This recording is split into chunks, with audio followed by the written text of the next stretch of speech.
akan datang kepadanya dua malaikat yang hitam. Jadi akan datang kepadanya dua malaikat yang hitam. Asraqani, dua malaikat yang hitam. Aswadani asraqani, dua malaikat yang hitam yang biru matanya. Jadi sudah hitam, matanya berwarna biru. Rasah dibayangno. Baik, pokoknya datang dua malaikat hitam, matanya berwarna biru. Tidak usah dibayangkan.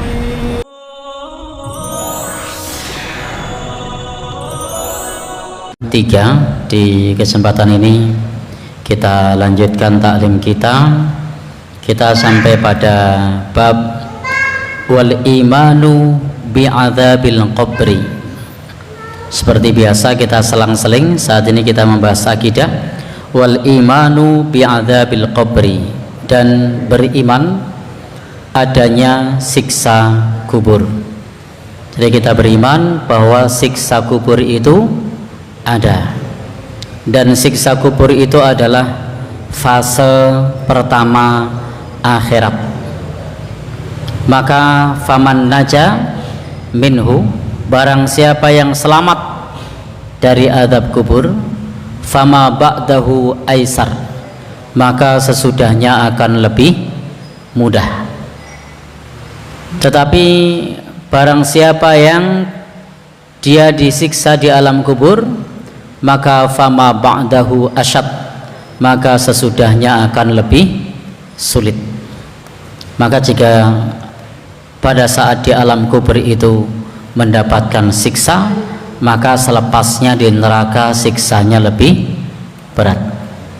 Jika di alam kubur itu diliputi dengan kemudahan, diberikan nikmat kubur, maka sesudahnya akan lebih mudah.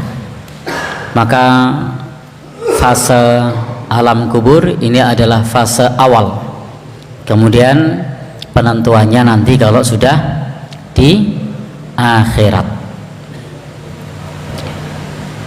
Bapak Ibu yang berbahagia yang dirahmati Allah, Nabi SAW sendiri pernah bersabda, istajiru billah min adzabil qabri, berlindunglah kepada Allah dari siksa kubur. Fa inna adzabal qabri haqqun, karena sesungguhnya azab kubur itu benar adanya. Jadi Nabi bersabda, berlindunglah kalian dari siksa kubur, berlindung kepada Allah, karena sesungguhnya siksa kubur itu benar adanya. Demikian pula pada saat kita sholat, di penghujung sholat kita membaca doa. Apa doanya? Allahumma inni a'udzubika min adzabi jahannama wa min adzabil qabri. Ya Allah, sesungguhnya aku berlindung kepadamu dari siksa api neraka jahanam, dan berlindung kepadamu dari siksa kubur. Ini menunjukkan bahwasanya memang siksa kubur itu benar adanya, dan itu tidak dapat disaksikan oleh manusia dengan mata telanjang. Tetapi banyak orang kelak pada saat meninggal dunia itu akan menyesal, sebagaimana yang disebutkan oleh Allah dalam surah Al-Mu'minun, Rabbirji'un, ya Allah kembalikan aku ke dunia. Rabbirji'un, ya Allah, wahai Rabbku, wahai Tuhanku, kembalikan aku ke dunia. La'alli a'malu sholihah, agar aku bisa beramal soleh. Tetapi dikembalikan atau tidak? Tidak, tidak bisa kembali lagi meskipun ingin beramal soleh. Bahkan ada yang ingin hidup sebentar saja, laula akhartani ila ajalin qarib, minta kepada Allah diberikan waktu sebentar saja. Untuk apa? La asaddaqa wa akum minas sholihin, ingin bersedekah dan ingin menjadi orang yang soleh. Maka salah satu amalan yang disukai oleh penghuni kubur itu adalah bersedekah, karena kita melihat di dalam ayat ini Sedekah termasuk amal yang dirindukan, maka sudah sepantasnya kalau kita membiasakan bersedekah, karena termasuk amal yang dirindukan. Pengen hidup kembali dan pengen bersedekah dan ingin menjadi orang yang soleh. Bapak Ibu yang berbahagia yang dirahmati Allah Subhanahu wa taala, hadis-hadis tentang adab kubur sangat banyak. Jadi hadis-hadis tentang adab kubur sangat banyak, bahwa memang siksa kubur itu ada. Sebagaimana ketika Nabi pada saat itu marra bi qabrain, melewati 2 kuburan. Lalu kemudian Nabi menyebutkan bahwa keduanya disiksa. Amma ahaduhuma, salah satunya disiksa karena yamshi fil ardi bin namimah, karena suka mengadu domba. Salah satu sebab disiksa di alam kubur adalah perilaku suka mengadu domba. Karena itu, agar terjauh dari siksa kubur, maka jauhi segala bentuk tindakan yang di situ merupakan bentuk adu domba. Wa amal akhar, adapun yang lain itu disiksa karena la yastabri mim baulihi, karena tidak bersih ketika bersuci pada saat pipis. Maka ini juga anjuran bagi kita ketika bersuci supaya bersuci dengan benar, karena ketika kita tidak bersuci dengan benar termasuk sebab siksa kubur, bahkan termasuk inna ammata adzabil qabri, termasuk mayoritas adab kubur. Termasuk mayoritas adab kubur itu disebabkan karena tidak bersih saat buang air kecil. Maka disinilah penting bagi kita untuk membersihkan diri saat buang air kecil, karena itu menjadi sebab mayoritas orang disiksa di alam kubur. Maka kalau dengan batu ya 3 kali, dengan tisu ya 3 lembar 3 kali, kalau dengan air ya dibersihkan sebagaimana kita mengetahui sudah pernah kita pelajari di bab istinja, supaya istinjaknya istinja dengan benar. Bapak Ibu, dan Imam Ahmad juga menyatakan wa anna hadhil ummah tuftanu fi kuburiha, umat ini akan diuji oleh Allah di kuburnya. Jadi umat ini akan diuji oleh Allah di kuburnya. Wa tus'al, dan juga akan ditanya anil iman, tentang iman. Jadi nanti di alam kubur akan ditanya tentang iman, wal Islam, dan akan ditanya tentang Islam, waman rabbuhu, dan siapa Tuhannya, waman nabiyuhu, dan siapa pula nabinya, wa ya'tihi, dan datang kepadanya mungkar dan nakir, kaifa Allah wa kaifa arada, sesuai dengan kehendak Allah, sesuai dengan iradah Allah Subhanahu wa ta'ala. Wal imanu bihi wa tasdiqu bihi, hendaknya kita mengimani dan kita membenarkan.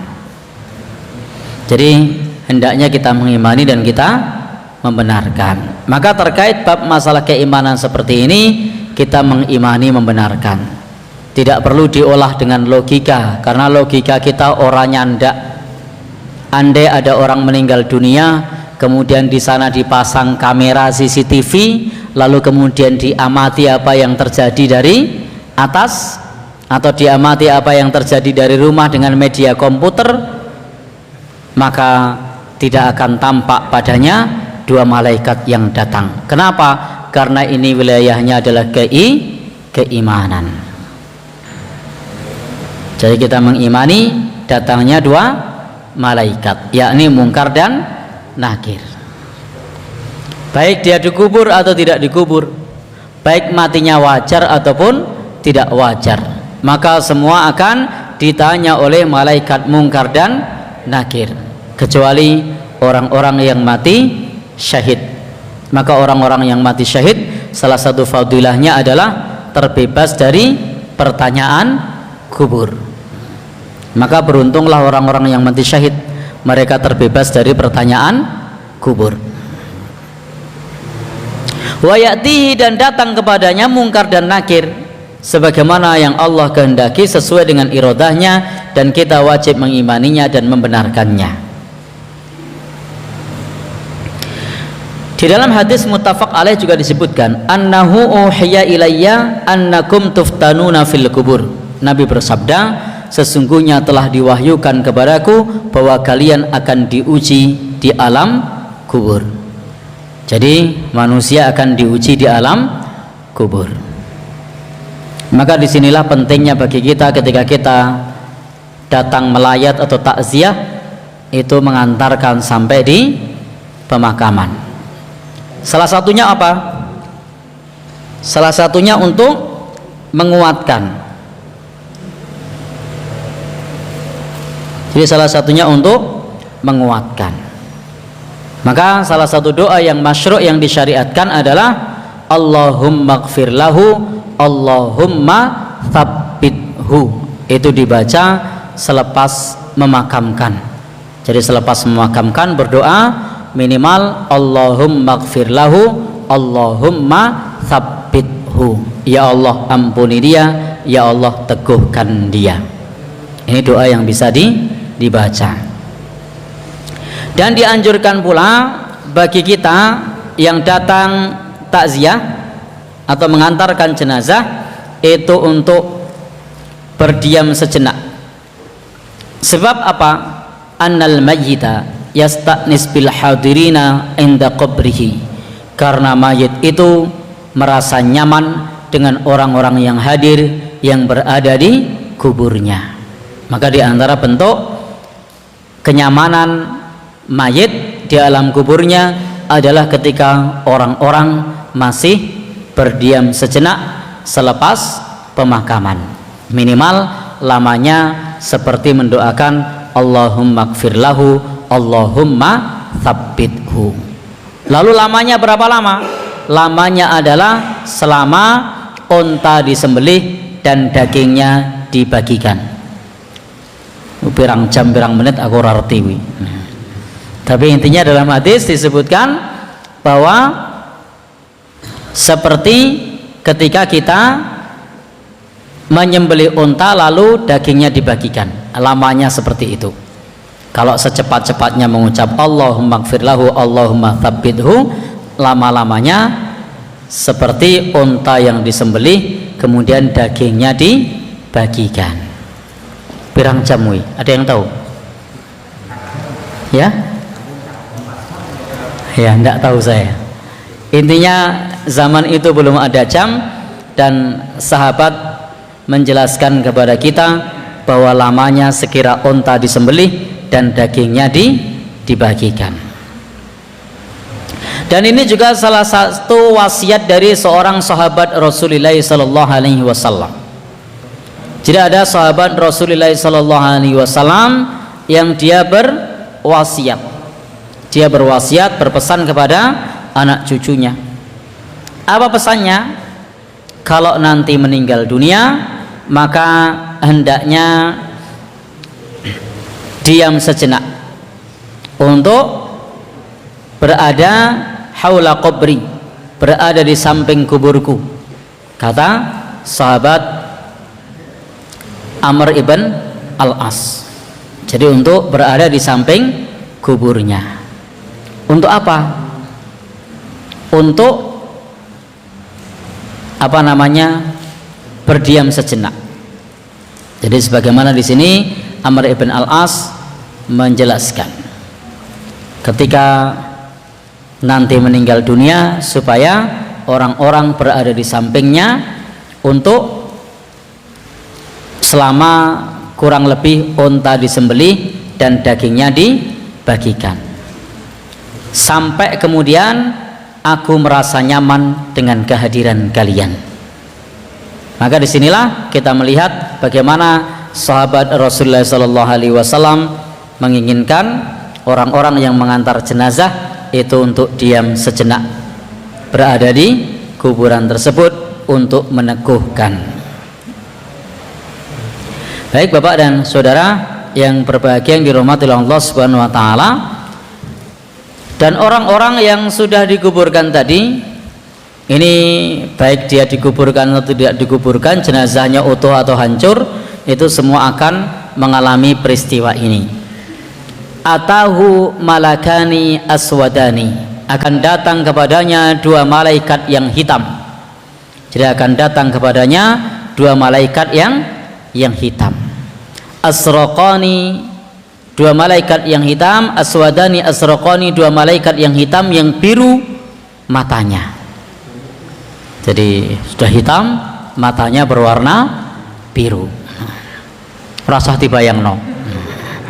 Baik, pokoknya datang dua malaikat hitam, matanya berwarna biru. Tidak usah dibayangkan. Yuqalu li ahadihuma, yuqalu li ahadihima. Maka salah satunya disebut sebagai mungkar. Wal akhar, dan yang lain disebut nakir. Jadi yang satu disebut mungkar, yang lain disebut nakir. Apa makna mungkar nakir ini? Mungkar nakir itu maknanya sosok yang asing. Sebagaimana kalau kita belajar isim, itu ada isim nakirah. Nakirah itu artinya yang belum dikenal. Kalau ma'rifat itu yang sudah dikenal. Maka mungkar dan nakir itu dari kata yang sama, yang artinya dua sosok tersebut adalah belum pernah kita kenal, kita belum pernah ketemu, dan ketemu waktu itu. Bapak Ibu, maka dua malaikat ini datang, kemudian bertanya. Apa pertanyaannya? Bertanya, man rabbuka,